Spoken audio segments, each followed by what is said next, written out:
Bom dia a todos e obrigado por aguardarem. Sejam muito bem-vindos à videoconferência de divulgação dos resultados do segundo trimestre de 2025 do Açaí Atacadista. Destaco aqueles que precisarem de tradução simultânea, que temos essa ferramenta disponível na plataforma. Para acessar, basta clicar no botão Interpretation através do ícone do globo na parte inferior da tela e escolher o seu idioma de preferência, português ou inglês. Informamos que esta videoconferência está sendo gravada e será disponibilizada no site de RI da companhia, no endereço ri.açaí.com.br, onde já se encontra disponível o release de resultados. Durante a apresentação da companhia, todos os participantes estarão com o microfone desabilitado e, em seguida, daremos início à sessão de perguntas e respostas. Para fazer perguntas, clique no ícone Q&A na parte inferior de sua tela e escreva o seu nome, empresa e idioma para entrar na fila. Ao ser anunciado, uma solicitação para ativar seu microfone aparecerá na tela, e então você deve ativar o seu microfone para fazer perguntas. Orientamos que as perguntas sejam feitas todas de uma única vez.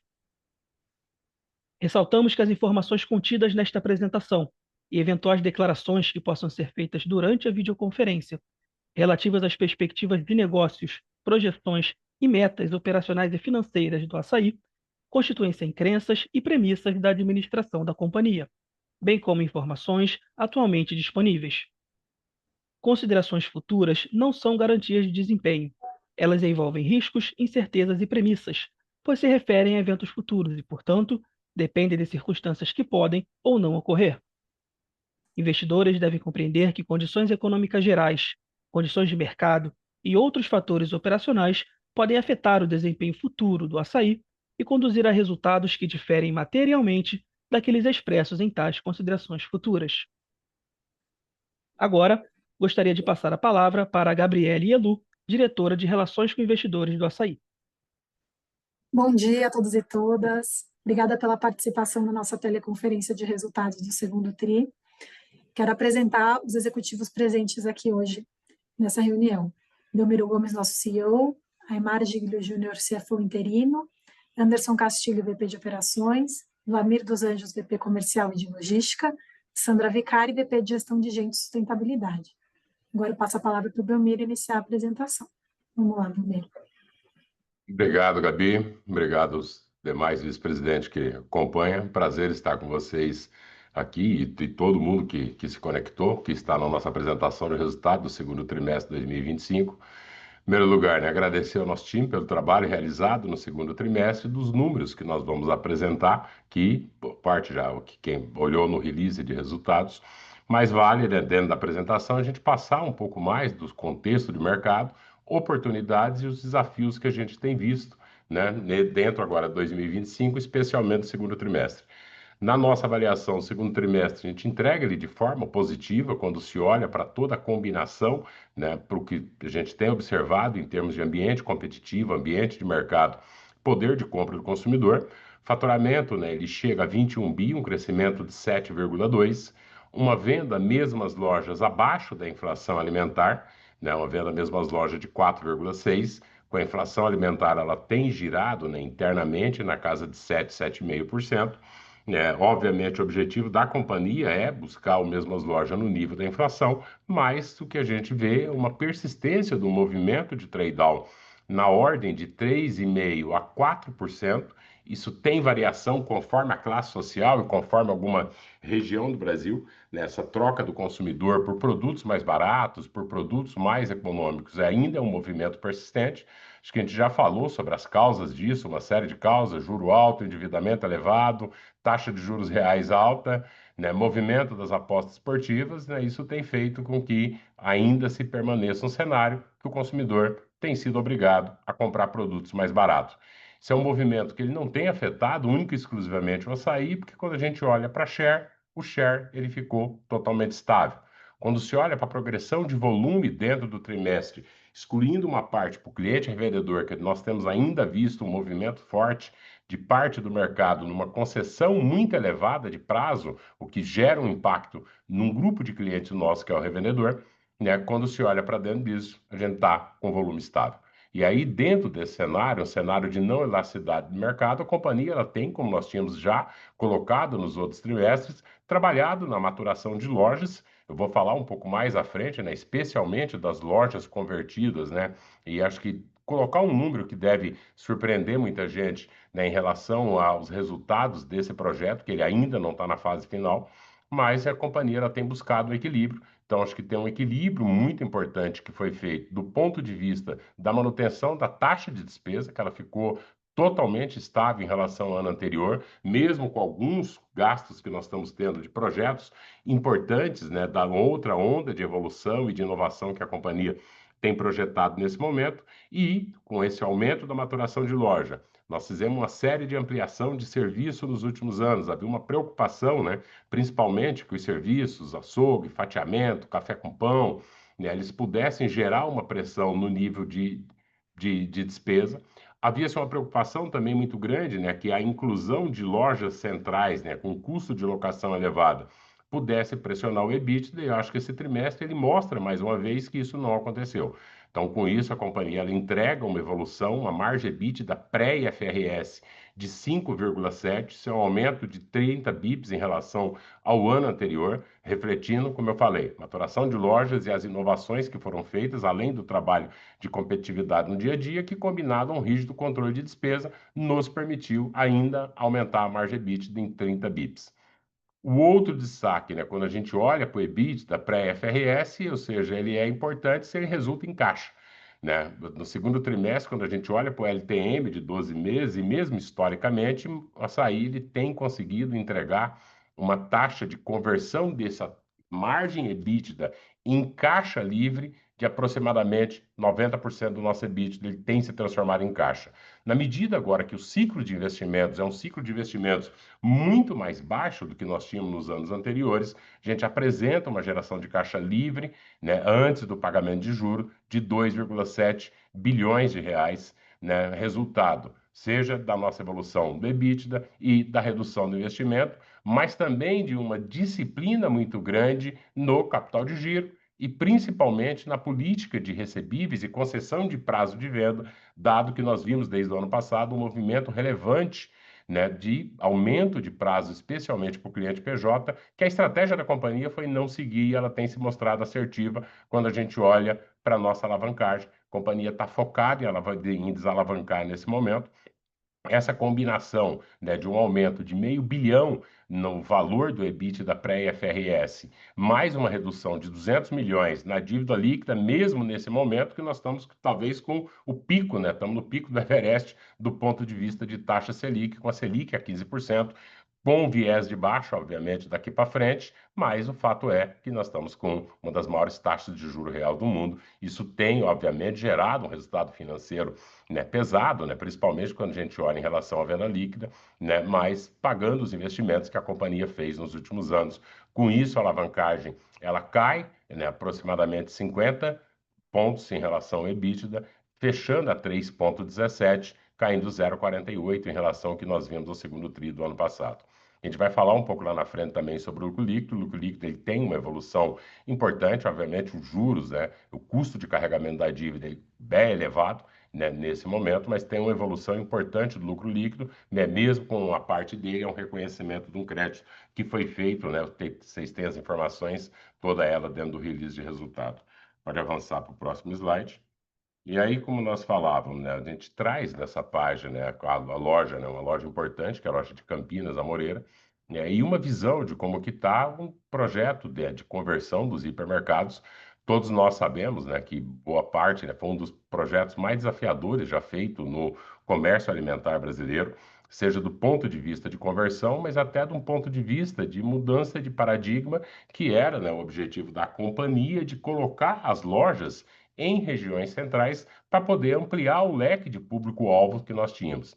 Né? Havia, obviamente, que você colocar loja em regiões centrais, como mesmo essa loja de Amoreiras que nós estamos mostrando, se pegar de Campinas, Abolição, ou pegar do Açaí de Congonhas, são lojas que ela têm racionais diferentes. Elas apresentam potenciais diferentes em termos de público-alvo, mas elas trazem também consigo uma taxa de aluguel mais elevada e um percentual de despesa mais elevado, o que era necessário também ter uma margem, né, bruta também mais saudável nessas lojas. Quando a gente olha para a margem EBITDA pré-FRS, ou seja, já descontado o aluguel, elas têm um salto importante de 4,1 para 5,5 de margem EBITDA entregue no segundo trimestre e uma venda média por loja bem acima da venda média da companhia, em torno de 26 milhões de reais.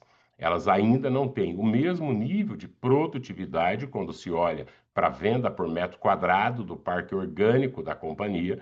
Então, ou seja, as lojas elas ainda estão em período de maturação, dado que a primeira inauguração acabou de fazer agora entrar no terceiro ano, ainda tem loja com 2 anos, com 1 ano de operação, então elas têm uma maturação contratada para frente, mas especialmente, né, e aí pode avançar para o próximo slide, né, a gente traz uma pesquisa que nós fizemos com mais de 19 mil respondentes, foi conduzida pela Bain Company, que está nos auxiliando em projetos importantes, que é, ou seja, né, passado esse período de conversões, né, agora o Assaí tem lojas de 1.400 metros quadrados de área de venda e tem loja de 10 mil metros quadrados de área de venda.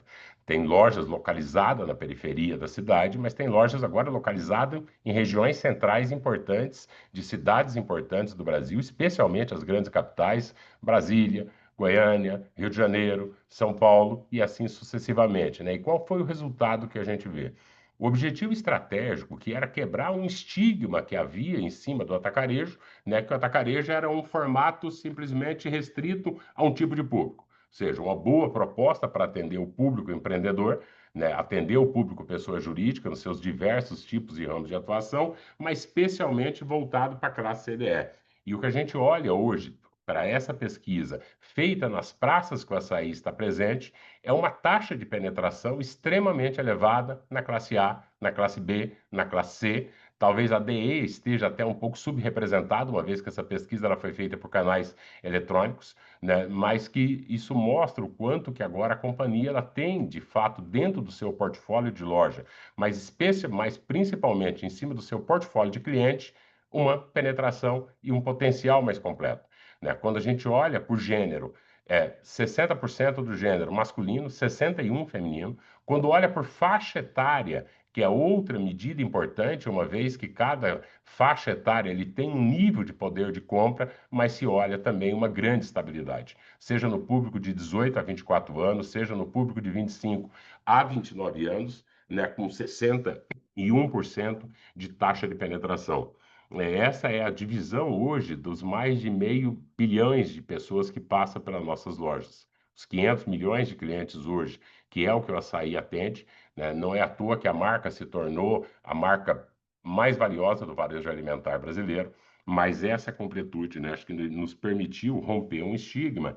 E isso agora, né, agora tá bom, né? Não é simplesmente, a estratégia não era simplesmente que isso fosse legal, mas principalmente o que isso nos capacita daqui para frente, né? Nesses últimos 2 anos, a companhia teve muito voltado a, primeiro, entregar as conversões, entregar o nível de produtividade de margem EBITDA que nós tínhamos no parque orgânico, implantar os novos serviços, que era algo também vital dentro dessa reformulação do modelo, mas a companhia não para aqui. Então, ou seja, o fato de ter essa penetração, seja por gênero, classe social e seja por faixa etária, na nossa visão, ela nos permite explorar novas categorias de produto, buscar um aumento do share of wallet. Então, projetos importantes da companhia começam agora no segundo semestre. Há um projeto muito importante, que acho que chegou a hora agora do Assaí dar os seus primeiros passos, que é na exploração de marca própria, especialmente dentro da região sudeste do Brasil, especialmente dentro de São Paulo, onde você tem, São Paulo e Rio de Janeiro, um custo logístico mais baixo, e uma amplitude agora que provavelmente vai nos permitir operar com marca própria de uma forma lucrativa, melhorando inclusive a margem que hoje nós temos, né? Há um movimento que nós já vimos fazendo, que seja o projeto In and Out. Quem nos acompanhou viu a entrada que a Assaí fez em pneu, em produtos eletrônicos, no caso do Airfry, né? Há um potencial que a gente enxerga nesse momento com 40 milhões de pessoas passando por mês e sendo uma proposta muito forte para baixo preço, que é dentro do canal de farma. Há uma discussão ainda finalizada, né, mas evoluiu bastante. Nós estamos sendo bem vocal e participativo nesse projeto, que eu acredito que o projeto, da forma que agora ele foi colocado, né, ele permite um potencial para que a gente possa também explorar mais uma categoria de produto e outras categorias que são correlatas a essa, né? Assim como o projeto de Nenáutica, na nossa visão, deve também nos trazer uns ganhos relevantes, e a parte de serviços financeiros, que agora, né, a maquininha do açaí, acho que o segundo semestre a gente consegue e colocar ela agora no ar, trazendo para dentro do público PJ mais uma possibilidade. Pode avançar para o próximo slide. Com isso, né, acho que a gente já falou e viu no release, né, o EBITDA pré-IFRS ele aumenta aí 12%, sai de 965 para 1 bi 79.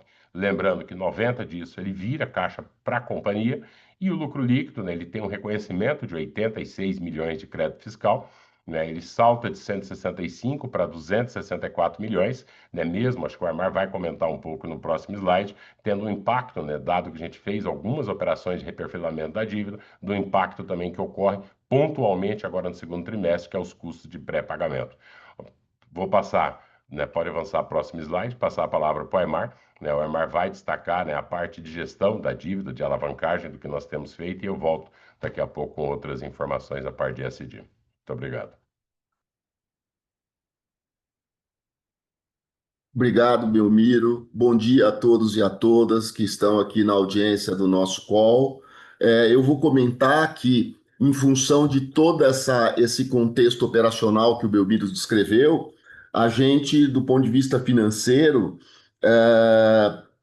acabou como tendo um principal destaque do trimestre, uma geração de caixa operacional de 3,9 bi nos últimos 12 meses. Quer dizer, isso mostra a capacidade da companhia de gerar caixa, né? Mesmo com CAPEX, mesmo após pagar 12 meses de CAPEX a 1,2 bilhões, a geração de caixa livre foi de 2,7 bilhões. Né? Com isso, depois de pagos os juros e etc., a dívida líquida da companhia acabou se reduzindo em 200 milhões de reais ano contra ano, só observando que antes do ajuste dos recebíveis descontados, a variação da dívida líquida financeira é de 700 milhões ano contra ano. Uma outra coisa que a gente observa de forma interessante aqui, começa a observar e vai continuar observando ao longo do tempo, no quadro à esquerda, no quadro abaixo da metade da página, os senhores veem que no segundo trimestre de 25, a nossa dívida bruta cai 1,3 bilhões em relação ao segundo trimestre do ano passado. Quer dizer, não só tem todo um projeto e um processo de reperfilamento, de pré-pagamento e etc., que eu vou comentar já, mas também uma própria redução absoluta da dívida bruta, uma vez que a gente tem consistentemente ao longo do tempo, ao longo dos anos, pago, refinanciado muito menos do que a gente paga, do que vence de dívida, mesmo de principal, né? Além de pagar todo o serviço da dívida. Com isso, e com esse comportamento da geração de caixa e da dívida, a gente teve no trimestre contra ano anterior uma redução de quase meio EBITDA, ou seja, continua num nível de redução dessa alavancagem, agora num nível de meio EBITDA contra ano anterior, o que nos permite imaginar e afirmar que aquele guidance de em torno de 2,6 vezes EBITDA será atingido no final do ano, né? Então, acho que isso é uma marca importante para a companhia. Esse número do final de ano, ele, de novo, em termos de alavancagem de dívida líquida financeira, é alguma coisa perto de 2 vezes, né? Reafirmando também que, em termos de covenants contratuais, a gente está, nesse segundo TRI, em 1,78 vezes EBITDA, contra um covenant máximo de 3 vezes EBITDA. Então, é isso em termos de alavancagem em dívida. Na próxima página, nós temos as informações sobre a continuidade do nosso processo de reperfilamento de dívida. Esse processo tem sido bastante importante e, inclusive, tem não só alongado o prazo, mas reduzido o spread médio da nossa dívida de forma importante, né? Como os senhores veem aqui no lado direito da página, abaixo do fluxo de vencimentos, ali à direita, o nosso prazo médio está em 39 meses agora, e ele estava um ano atrás em 31 meses, né? Então, é um aumento aí de mais de 25% no prazo médio em um ano. O custo médio, que está agora em CDI mais 1,28, há um ano atrás ele estava em CDI mais 1,46. São quase 20 bips de redução no spread em um ano, né? E a gente entende que há possibilidade, dado o atual momento do mercado de renda fixa, de que as nossas próximas movimentações em termos de pré-pagamento e reperfilamento, a gente consiga, inclusive, reduzir ainda mais esse spread. Só complementando o slide, além de todo aquele movimento de 24 que a gente já tinha feito, né, onde a gente pré-pagou e postergou 3,6 bi e fez novas captações longas de 3,6 bi, naquele total de 6,6 bi captado naquele ano.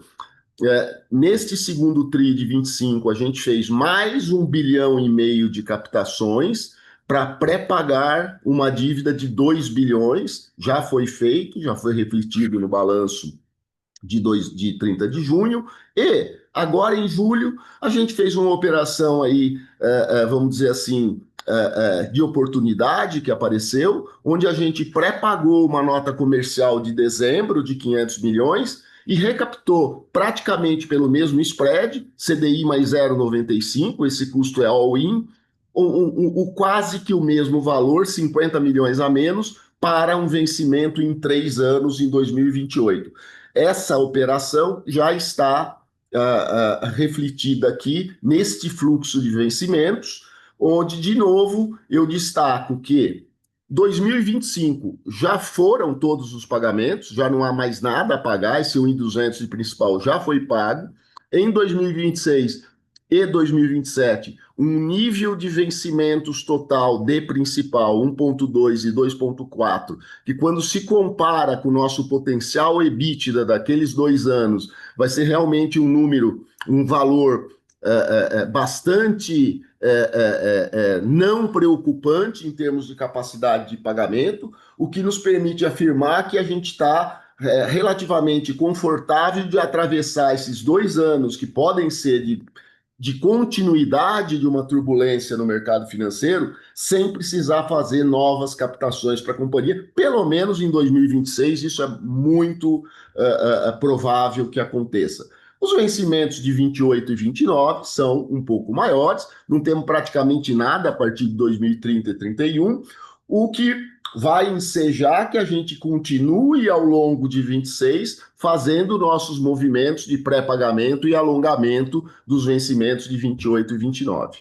Acho que era isso que eu tinha a falar em termos de alavancagem e dívida da companhia. Obrigado. Obrigado, Emar. Para finalizar, nós trazemos aqui a evolução, né, das metas e das políticas da companhia, iniciativas, né, do ponto de vista de ESG. O Açaí é reconhecido por ser uma das empresas com uma série de atuações do ponto de vista de inclusão social, do ponto de vista de diversidade, né? Então, destacando alguns pontos importantes, nós ultrapassamos agora mais de 1.000 colaboradores entre migrantes e refugiados, né? Um trabalho que nossa área de gestão de gente tem feito, né, de inclusão, né, do ponto de vista de mão de obra. Entrou em atividade agora também a nossa cozinha solidárias, 10 cozinhas em mais de 8 estados do Brasil, né? Foram mais de 530 mil refeições servidas, né? Mais de 100% da nossa meta que nós tínhamos, né, dentro desse projeto atingido. A marca se tornou, né, pelos 3 importantes rankings, como a marca mais valiosa do varejo alimentar, né, aqueles 500 milhões de clientes ano, né, ele mostra, né, o quanto que a marca ela tem se tornado forte. E mais uma vez, como eu destaco, isso nos capacita para uma série de iniciativas que nós teremos para frente, né? Mais uma vez, né, dentro da pesquisa GPTW, como um dos melhores locais para se trabalhar, né, especialmente o melhor do segmento, quando se fala em pessoas com deficiência, quando se fala do ponto de vista étnico-racial, né, e do ponto de vista também de mulheres, além de ser eleito pela 5ª vez o vencedor na categoria de varejo, atacado e cash and care, né, do ponto de vista de excelência em atendimento ao cliente, além de uma série de outras iniciativas do ponto de vista de reduções, né, climáticas que nós temos trazido trimestre a trimestre, reaproveitamento dos resíduos, né, e aumento agora de mais de 30% do número de lojas, né, com o projeto de compostagem implantado. Acho que da parte de apresentação é isso, né? Fecho e devolvo a palavra. Acho que já passar direto, né, para a abertura, né, Gabi, de perguntas e respostas, né, para privilegiar o tempo. Muito obrigado a todos e todas. Agora começaremos a sessão de perguntas e respostas. Lembrando que para fazer perguntas, vocês devem clicar no ícone Q&A na parte inferior da tela e escrever o seu nome, empresa e idioma para entrar na fila. Ao ser anunciado, uma solicitação para ativar seu microfone aparecerá na tela, e então você deve ativar o seu microfone para fazer perguntas. Solicitamos, por gentileza, que as perguntas sejam feitas todas de uma única vez. Dando início, a nossa primeira pergunta vem do João Soares, Citi. João, habilitarei o seu áudio para que você possa prosseguir. Pode prosseguir, por favor. Obrigado, Rodrigo. Bom dia, pessoal. Primeiro, a gente está num cenário agora desinflação, né? Acho que deve ser importante para o setor aqui, né? Dado que o poder de compra do consumidor já está bem pressionado, dado quanto os preços subiram. Mas eu queria entender como é que vocês, né, atacarejo em geral também, como é que estão posicionados aqui, porque a gente vê também arrefecimento de preço em categorias que na nossa cabeça deveriam ser menos representativas para vocês, né? Então, se você puder explicar um pouquinho para a gente, as tuas expectativas também agora para o ano, enfim, se esse movimento aqui pode ser benéfico aqui para trazer um pouco mais de volume, acho que é super importante.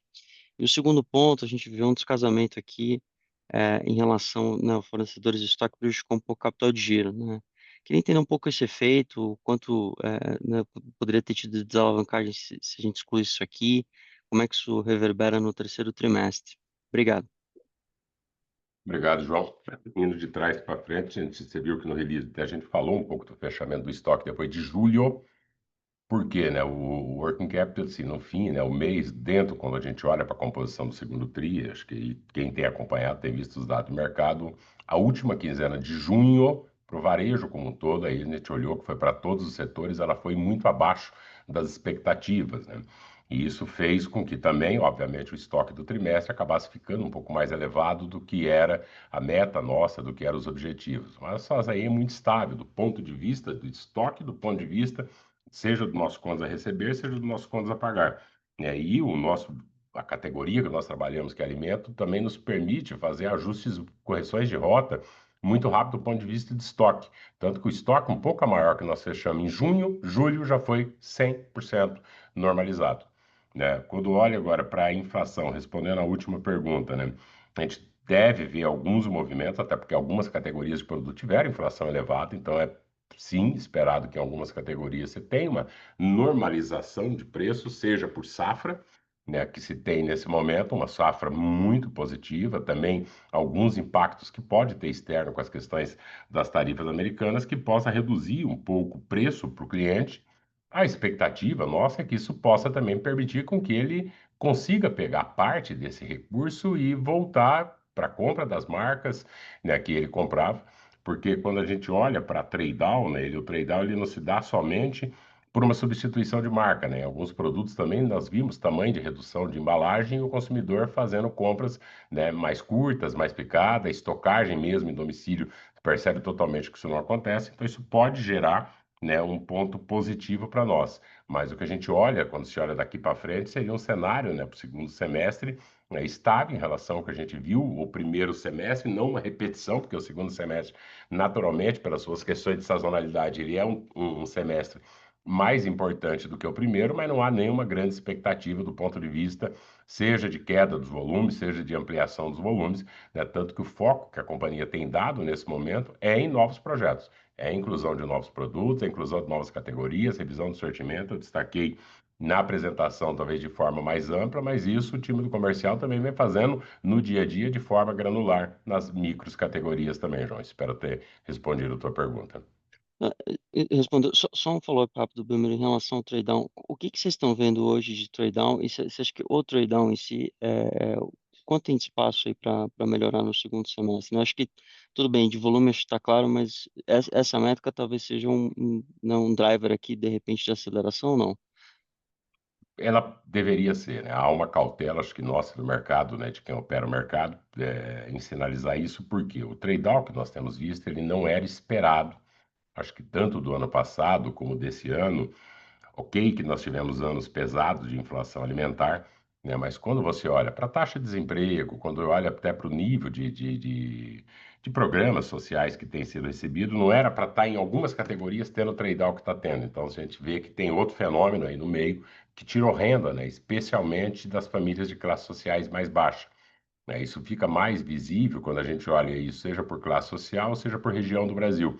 Então, a gente deve ter agora, no final da temporada, uma visão, né, de divulgação de resultado um pouco mais completa, mas a nossa avaliação é que isso está mais forte, né, especialmente no Nordeste, né, por outras entradas de outros hábitos que teve, né, que acabou tirando dinheiro e está sendo obrigada a população a fazer isso. Deveria voltar? Deveria. Mas se parte disso não é por falta de renda, é por novos hábitos, seja os gastos, especialmente com as apostas esportivas, que bateram aí 270 bilhões de reais, também se entrada de novo dinheiro, queda pode fazer com que esse dinheiro vá mais para o mercado de aposta do que para o alimento. Então, acho que por isso que a gente sinalizaria uma cautela, né, em falar que, olha, né, putz, teve uma queda de preço, vai ter agora a volta do trade-down, porque o que nós vimos, na realidade, o comportamento que já está agora já não era o que deveria estar ocorrendo. Não sei se ficou claro, João. Ficou super claro. Obrigado, Belmiro. A nossa próxima pergunta vem do Thales Granello, Safra. Thales, habilitaremos seu áudio para que você possa prosseguir. Pode prosseguir, por favor, Thales. Bom dia, Belmiro. Bom dia, pessoal. Tenho duas perguntas aqui. Eu queria entender o porquê do maior alíquota de imposto sobre venda nesse trimestre, veio um pouco acima do que a gente estava esperando e também do que foi no ano passado. E eu queria entender um pouco melhor se você ainda está vendo, né, reduflação. Você comentou agora do trade down, mas se você ainda vê reduflação por parte da indústria, ou se esse movimento parou. Eu falar, Thales, sobre a alíquota do imposto, ver se eu entendi. O Vladimir fala um pouco sobre a questão dos movimentos de reduções de embalagem. A alíquota do imposto é a diferença da venda líquida para a venda bruta. Isso é referente à movimentação da substituição tributária. Então, um estado importante, que é o nosso segundo estado de venda, o Rio de Janeiro, ele fez a retirada de produtos da substituição tributária. Na medida que isso ocorre, né, você tem uma parcela maior desse imposto que estaria dentro do custo, isso não muda nada para a venda bruta, tá? Mas para mudança simplesmente da venda líquida, que aí não vamos entrar no detalhe de explicar o sistema tributário brasileiro pela complexidade, né, o manicômio tributário que nós temos, né?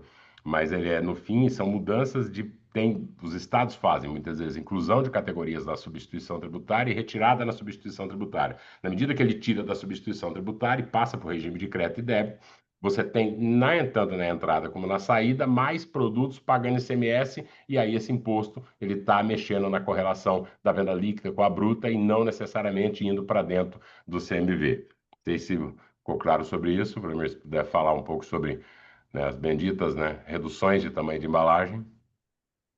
Bom dia a todos.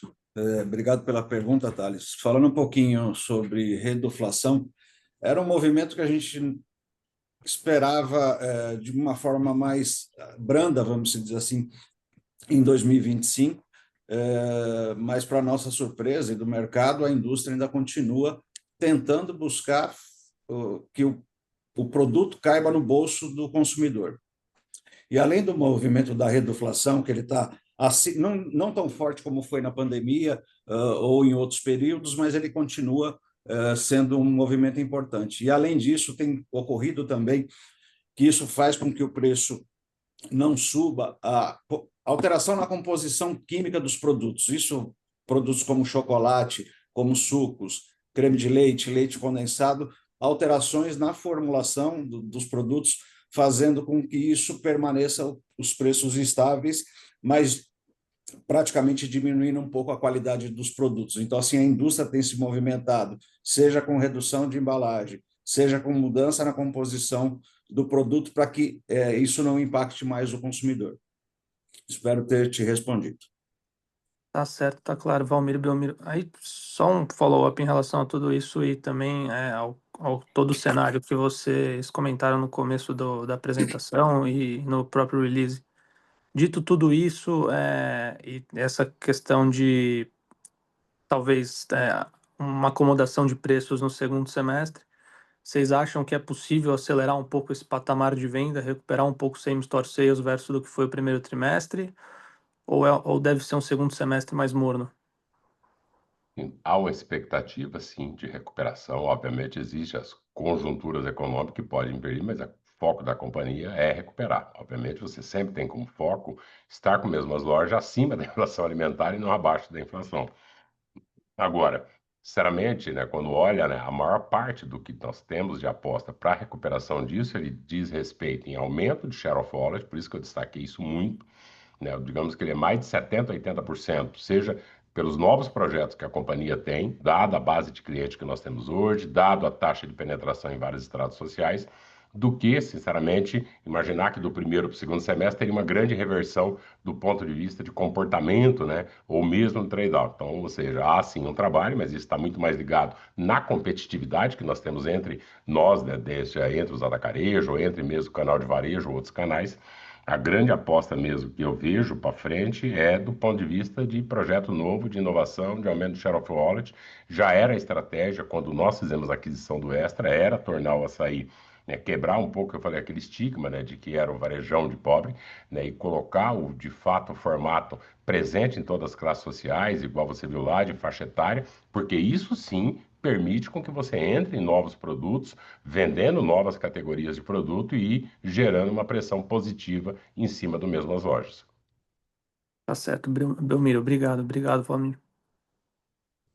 A nossa próxima pergunta vem do Luca Biasi, UBS. Luca, habilitaremos seu áudio para que você possa prosseguir. Pode prosseguir, por favor. Bom dia, pessoal. Obrigado por pegar nossas perguntas. São duas.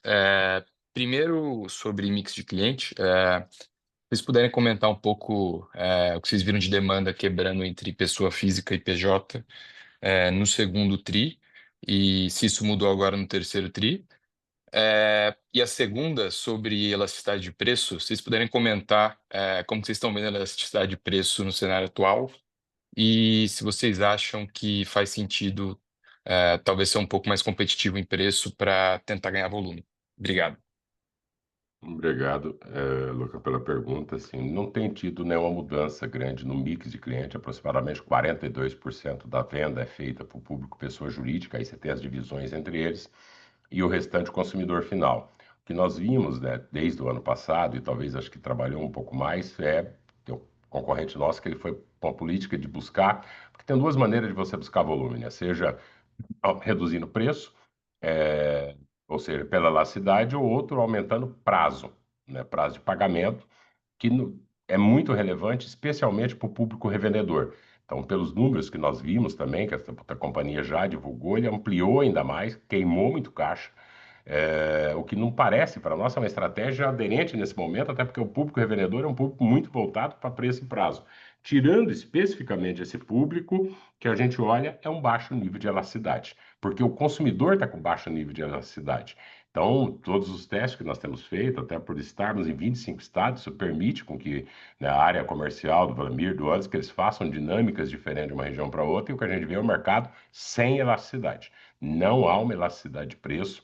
Então, o movimento de fazer uma redução de margem, imaginando que isso vai resultar numa parte positiva, não é o que tem sido visto nesse momento. Então, por isso que nós temos trabalhado na maturação, acho que os serviços eles trouxeram uma melhoria de margem, né? Se essa fosse a estratégia, talvez para olhar para, bem, estaria estável na margem, ou seja, sem entregar 27 bips maior na margem, mas com mesmas lojas 7, 8, 9%. Não aconteceria. Muito provável que a gente viu, isso é só olhar quando olha para efeito de share. O share está rigorosamente estável. Então, né, a melhor combinação, né, a combinação menos ruim nesse momento é a estratégia que a companhia tem executado, que a gente já teria sinalizado, né? O mercado não tem tido elasticidade, né? Em termos de mix de cliente, não vemos nenhuma movimentação nesse momento. Não sei se Claro. respondeu. Obrigado, Belmiro. Respondeu sim. Obrigado. Nossa próxima pergunta vem do Vitor Fuziharo, Santander. Vitor, Habilitaremos seu áudio para que você possa prosseguir. Pode prosseguir, por favor. Bom dia, pessoal. Obrigado por pegarem nossas perguntas. A primeira é um follow-up um pouco dessa dinâmica de deflação mês contra mês e o B2B. Então, eu só queria entender se você já acaba enxergando, quem sabe, uma desaceleração do B2B com essa dinâmica de deflação. E a segunda, acho que vocês passaram diversos pontos sobre a questão das lojas maturando, mas dado que ainda tem esse pequeno gap, por uma questão de elas ainda estarem no processo de maturação, eu queria entender se vocês acham que ela deveria ter uma venda metro quadrado acima do que é o parque legado atualmente. Obrigado. Obrigado, Vitor. Indo pelo contrário, né? Tem uma questão que é o perfil também do tamanho de lojas. Então, ou seja, né, até pela metragem média, né, dado que os hipermercados, principalmente, eram lojas maiores, elas têm sim um potencial para operar com uma venda por metro quadrado maior do que o parque orgânico, mas parte disso ele ainda tem maturação, seja nas linhas, no sortimento normais que a gente trabalha, mas uma parte vai depender também do sucesso da implantação dos novos projetos, né? A bem da verdade, quando foi decidido, né, o movimento de colocar a operação de atacarejo em loja, não era para operar 100% do mesmo formato, quando eu digo, e da mesma grupo de produtos que nós tínhamos. O objetivo era entrar nas classes sociais mais elevadas, e isso sim nos capacitar a entrar em novas categorias de produto e ampliar, né, o nosso leque, e é o que nós vemos até agora, né, essa movimentação, ou seja, é o que nós temos condição de fazer. Então, sim, elas devem, né, principalmente alguns projetos novos que a companhia tem, né, alguns que eu até mencionei, se eles tendo sucesso, ela vai sim entregar um nível de venda por metro quadrado maior. O movimento de deflação, a gente não vê nenhuma desestocagem, até porque o PJ não está estocado. Com juros no patamar que estava, né, e com o nível de compra, né, se o próprio consumidor, porque é o consumidor que faz trade-down, não é o consumidor só do açaí. Isso é um reflexo, ou seja, na toda a população. Então, mesmo esse público, pessoa jurídica, né, aquele que é do food service, ele já opera com nível de estoque no mínimo. Mas o revendedor, ele não vinha praticando estocagem. Então, nossa visão é que ele vai reagir conforme a venda dele. Ou seja, a venda dele vai mais determinar a compra do que provavelmente o movimento de compra determinar a venda, dado que essa frustração do trade-down ou desse nível de consumo menor, ele é algo que, pelo que a gente decidiu, impactou todo mundo do setor. Então, há uma visão, acho que muito clara do setor nesse momento. Tanto que, por isso, que provavelmente a outra companhia ela foi por estratégia de aumentar prazo e também não mexer na margem. Provavelmente está na mesma estratégia do ponto de vista de preço. Perfeito, Belmiro, obrigado. Continuando, a nossa próxima pergunta vem do Pedro Caravina, XP. Pedro, habilitaremos seu áudio para que você possa prosseguir. Pode prosseguir, por favor. Opa, bom dia, pessoal. Obrigado pelo espaço. Belmiro, eu queria, por favor, que você comentasse um pouco sobre o projeto de implementação de marcas próprias. E, enfim, se você puder discutir um pouco do impacto que isso pode ter em termos de margem e potencial de relevância de diferença para outras marcas, por favor. Obviamente, né, dentro do limite do que dá para falar, né, dado que o concorrente também tem, mas o que nós vemos, né, assim, né, acho que a grande ponto para executar o projeto de marca própria, né, é olhar primeiro porque marca própria, né, no mundo é em torno de 20% do alimentar, né, no caso do Brasil ela é 2 a 3%, né, por que isso ocorre, né, ou seja, para não cairmos, né, nos mesmos erros de quem já tentou executar projeto, né, isso tem muito a ver com a massa logística, o custo logístico e a questão tributária no Brasil. Então, a ideia desse projeto agora, ele visa, né, em algumas categorias de produto, melhorar o nível de margem que a companhia tem, dado o volume. Tem produtos, né, até para a linha mesmo, quando se olha para food service, que nós temos mais de 60% ou 50% do consumo do Brasil, né? Tem produtos que nós temos 40% de share do Brasil. Quando se olha para a região, dentro, principalmente a região de São Paulo, Estado de São Paulo e Rio de Janeiro, a participação do açaí é relevante.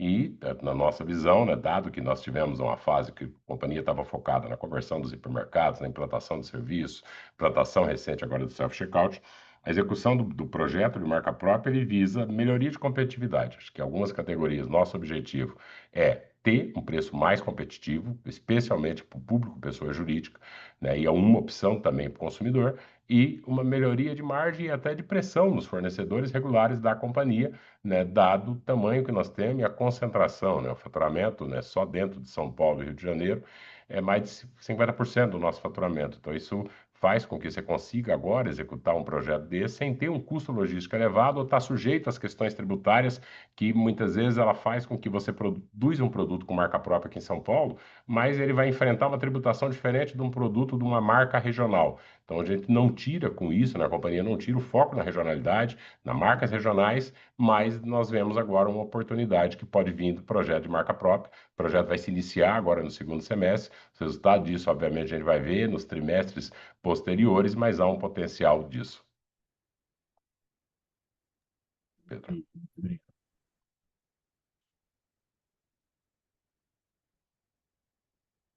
Continuando, nossa próxima pergunta vem do Rodrigo Gastim, Itaú BBA.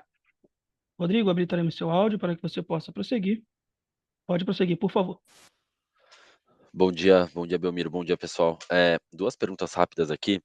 A primeira delas, Belmiro, pegar tudo que você mencionou até agora, né, de deflação, trade down, enfim, até o próprio efeito base que você tinha mencionado em junho, para tentar entender um pouco como esse terceiro tri começou, tá?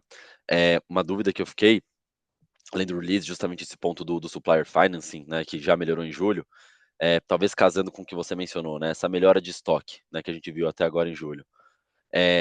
Foi por uma recuperação do patamar de vendas, ou seja, uma queda no dias, né, de estoque, ou uma queda nominal no nível de estoque, tá? Então, enfim, só tentar casar essas coisas para tentar entender como o tri começou, acho que ajudaria. E a segunda dúvida, você acabou de mencionar, né, alguns pontos do projeto da margem bruta, mas eu queria tentar detalhar um pouco mais, assim, né? Ou seja, quanto você acha que ainda tem de margem bruta por vir do fim do projeto, né, de maturação do Extra? Quanto já dá para capturar do projeto de pricing? Tem como dividir um pouco mais de detalhes com a gente dessas iniciativas? São essas duas. Obrigado. Algumas sim, outras não dá ainda para dividir, né? Ou seja, né, quando olha no segundo trimestre ele está obviamente melhor, senão também não teríamos conseguido regularizar tão rápido o estoque em julho. Então essa correção de melhora ele está em número de dias, acho que isso responde um pouco a tua pergunta. Mas obviamente há uma cautela nossa na sinalização, porque o segundo trimestre ele mostrou bem isso, né? A performance de abril e de junho foi uma performance fraca, especialmente a última quinzena de junho, em relação ao que a gente tinha visto abril e maio. Julho é um mês mais positivo, né? Agosto, ela está agora começando, então, obviamente, há uma cautela, porque você pode ter um julho positivo, um agosto positivo e ter um setembro mais desafiador, né? O fenômeno de junho tinha ocorrido ano passado também. A gente viu ano passado um junho mais fraco, né? E depois um julho, na volta ali nas férias, um período de férias, de abastecimento, um julho mais forte. Mas ainda, né, vamos esperar o terceiro trimestre andar um pouco mais para ver como isso se comporta.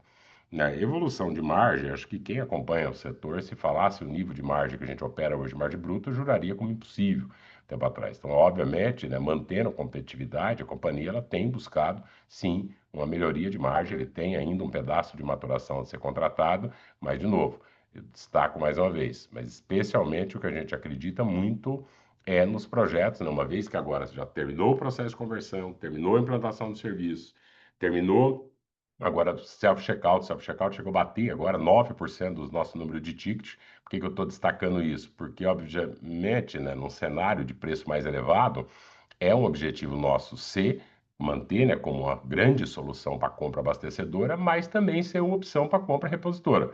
Então, isso, né, está por trás da melhoria do FLV que nós estamos produzindo, está por trás de uma série de outros projetos que a companhia tem feito.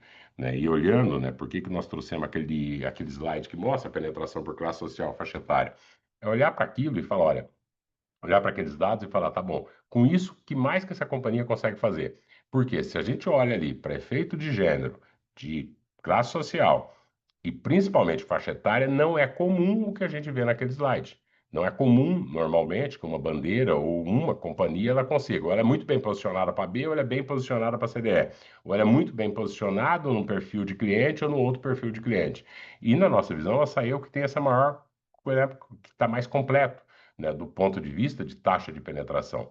Isso, né, por um lado, também nos fala, assim, na nossa visão, nos capacita a falar, olha, se eu quiser vender essa outra categoria, esse outro produto, provavelmente eu vou ter êxito. Por quê? Porque eu tenho cliente dentro de loja, fiel à marca, dentro da loja, que consiga comprar. Acho que é dentro disso que está a grande aposta, por isso que eu tenho destacado bastante esse ponto.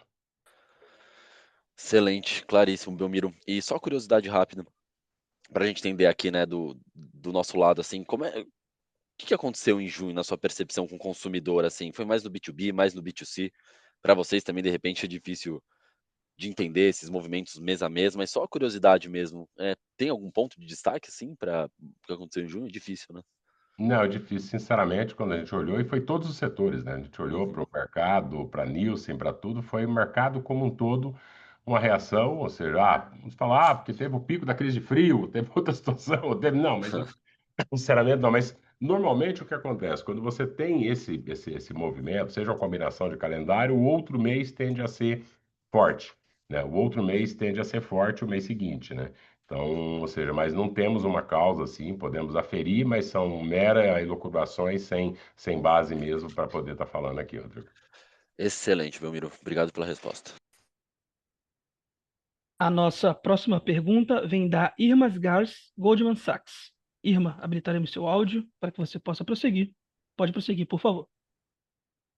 Olá, bom dia. Eu queria fazer uma pergunta sobre o projeto, o potencial projeto da farmácia dentro da loja. Só queria ter uma atualização. Eu sei que isso está ainda tramitando, um projeto que ainda não foi aprovado, mas queria talvez pegar um pouco a cabeça de vocês, como que seria o formato.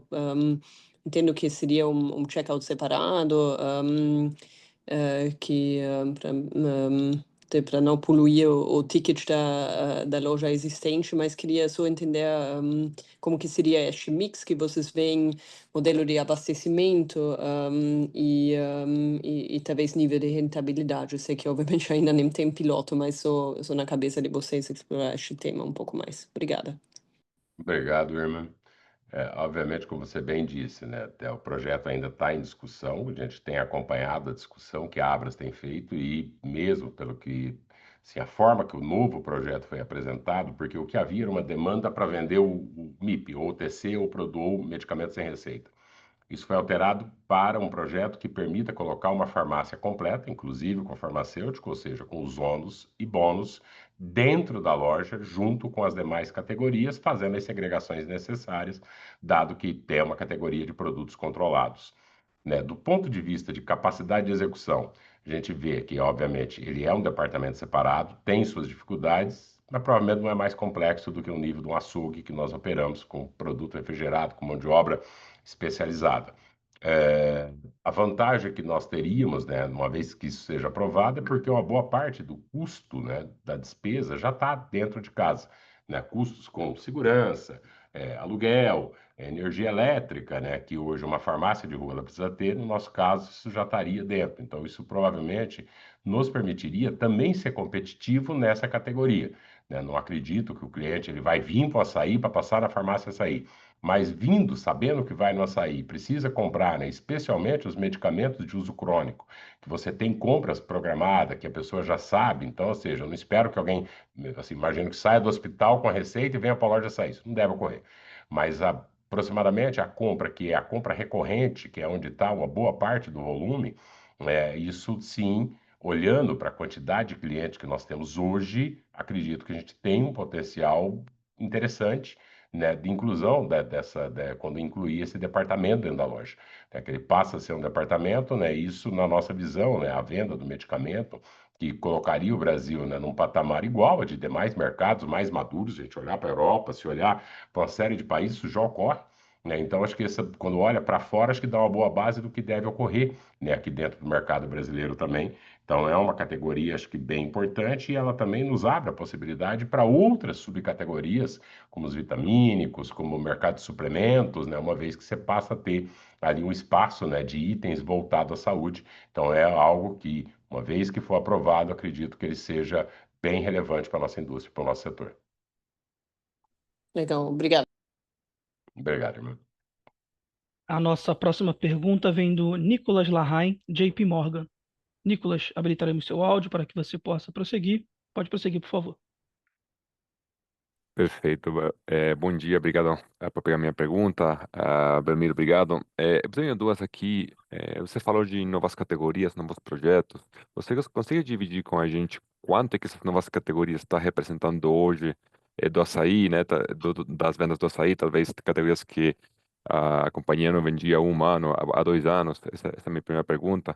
E também pegando um gancho da pergunta da Irma, como que o giro, Belmiro, e como que muda o capital de giro agora com essa potencial venda de produtos farmacêuticos? Como que mudaria a estrutura aí da companhia do lado do estoque, do fornecedor e tudo mais? Obrigado.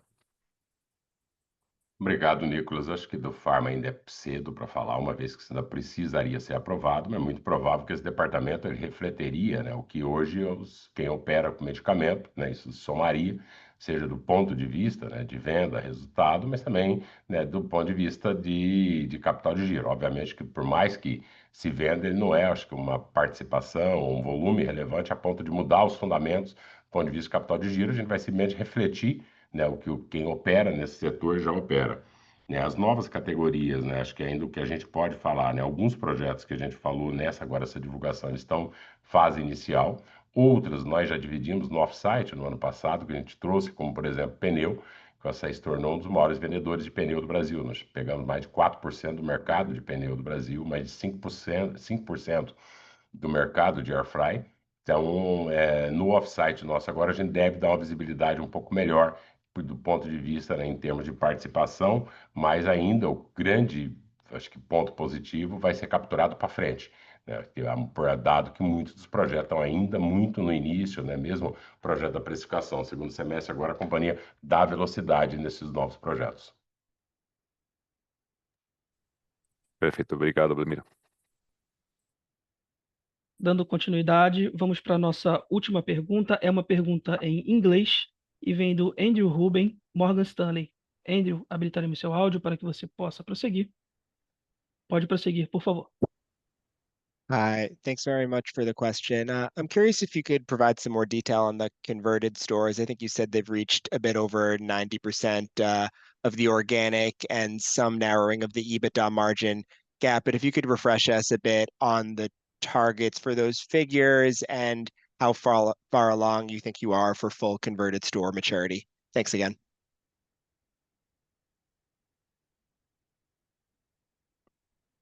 Obrigado, Andrew. De fato, assim, os números que nós trouxemos mostram que a performance dela, mas elas ainda têm maturação pela frente. Então, boa parte desses projetos novos, como a gente destacou, mesmo de alguns, né, do ponto de vista de melhoria operacional, de revisão de sortimento de produto, de precificação, visa seguir com a maturação dessas lojas. Elas estão, na nossa visão, em aproximadamente 90% da maturação que nós prevíamos, né, mas ainda tem maturação a ser contratada. Obviamente que isso é um movimento que ele não é uniforme em todo o parque de loja, até porque a competitividade dela, a região, por mais que você tenha uma similaridade, né, entre essas lojas, elas estão divididas em diversas regiões.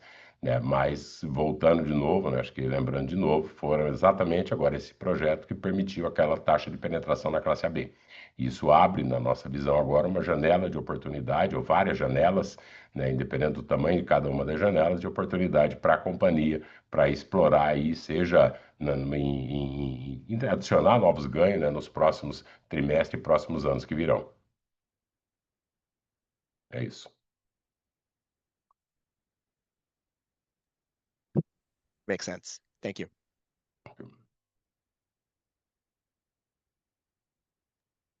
A sessão de perguntas e respostas está encerrada. E agora gostaríamos de passar a palavra para as considerações finais da companhia. Obrigado, Rodrigo. Né? Acho que agradecer, né, mais uma vez, né, agradecer o time. A gente tem visto o mercado, né, desafio do ponto de vista de competitividade, como eu falei, né, em algumas perguntas a gente esperava, obviamente, o mesmo as lojas no nível da inflação alimentar. A gente tem visto dificuldade no mercado, mas a companhia não está parada. Claro, a companhia está com uma série de projetos de inovação, de desenvolvimento. Acho que tem sido a marca, né, tem sido o protagonista de mudar esse setor. Havia um estigma muito grande, né, que falava que ele era voltado para o público de baixa renda. Então isso nos abre, acho que uma série de possibilidades, né, e com um trabalho duro, nós seguiremos em frente, né. Então obrigado a todos e todas, né, fiquem bem e vamos para um terceiro trimestre aí. A videoconferência de resultados referentes ao segundo trimestre de 2025 do Açaí está encerrada. O Departamento de Relações com Investidores está à disposição para responder as demais dúvidas e questões. Muito obrigado aos participantes e tenham todos um excelente dia.